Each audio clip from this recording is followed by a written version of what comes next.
Bonjour à tous. À partir d'un certain âge, on se lève le matin et on sent que quelque chose a changé.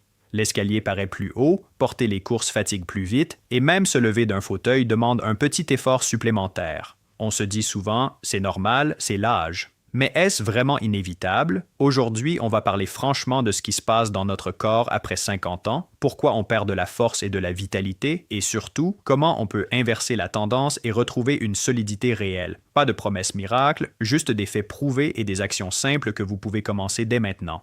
D'abord, pourquoi ressent-on cette faiblesse après 50 ans? À partir de la trentaine, notre masse musculaire commence à diminuer lentement. Après 50 ans, ce phénomène s'accélère.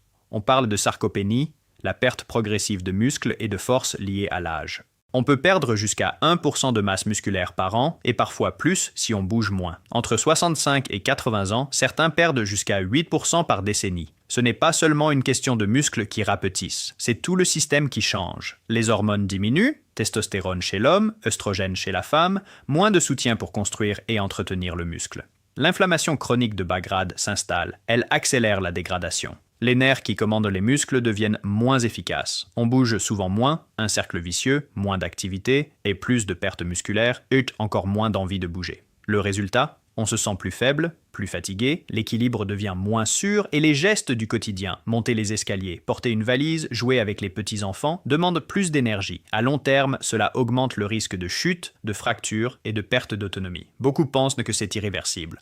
C'est faux. La science est très claire. La sarcopénie n'est pas une fatalité. On peut la ralentir, l'arrêter et même la faire reculer, même à 60, 70 ou 80 ans. Alors, comment faire pour retrouver de la force réelle? La bonne nouvelle, c'est que 2 piliers suffisent à changer la donne. L'entraînement en résistance et une bonne nutrition, surtout en protéines. Ensemble, ils sont beaucoup plus puissants que chacun séparément. 1. L'entraînement en force, le remède le plus efficace. L'entraînement avec résistance, poids, bandes élastiques ou simplement le poids du corps, est aujourd'hui considéré comme le traitement de première ligne contre la perte musculaire. Des études montrent que, même chez des personnes très âgées, 2 à 3 séances par semaine permettent d'améliorer nettement la force, la masse musculaire et la vitesse de marche. Vous n'avez pas besoin d'une salle de sport ni de soulever des haltères lourds. Commencez doucement, avec des mouvements simples et sûrs. Se lever d'une chaise sans utiliser les mains, squat assisté, renforce les jambes et les fessiers. Pompe contre un mur ou sur les genoux pour le haut du corps, tirage avec bande élastique pour le dos et la posture, monter sur la pointe des pieds, mollets, pour l'équilibre et la stabilité, planche sur les genoux ou contre un mur pour le gainage et le dos. Faites 2 à 3 séries de 10 à 15 répétitions 2 ou 3 fois par semaine avec au moins un jour de repos entre les séances. L'important est la régularité et la progression progressive. Quand ça devient facile, augmentez légèrement la difficulté. Plus de répétitions, une bande plus résistante ou un peu plus de poids. Ces exercices ne vous rendront pas seulement plus fort, ils améliorent l'équilibre, la densité osseuse, le métabolisme et réduisent le risque de chute et d'ostéoporose. 2. L'alimentation, donnez à vos muscles ce dont ils ont besoin.